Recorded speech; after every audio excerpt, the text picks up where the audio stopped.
So Heather, tell me a little bit regarding your son's sleep disorder.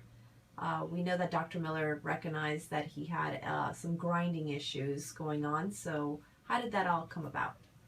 Well, we came to our dentist appointment and we saw that Dr. Miller pointed out that Alex had grinded his teeth down. They were a lot shorter than normal teeth. And I also noticed when he was sleeping, he would grind his teeth and he would also wake multiple times in the middle of the night. And he also had a pretty bad bedwetting problem that was getting worse. And I went to the pediatrician and talked to them about his sleeping, and also whenever he got a cold, he would just have really bad problems catching his breath at night. So whenever he had a cold, he would actually stop breathing for a couple seconds and then catch his breath and roll over, and it was just very terrifying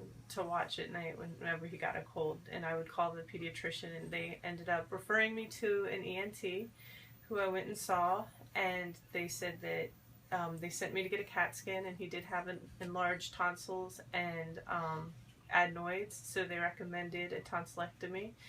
And they did remove his tonsils, his adenoids, and his turbinates in his nasal airway. They shortened. They did not recommend taking them out because that's what moistens your air. So they just kind of shortened it. And now he sleeps through the night very well, and he doesn't wet the bed anymore. So hopefully I haven't heard him grinding his teeth anymore, so hopefully that also stops as well. And I feel better that he's resting better through the night. He doesn't wake up anymore. So it's a good thing. Thank you, Heather, for sharing your story with us.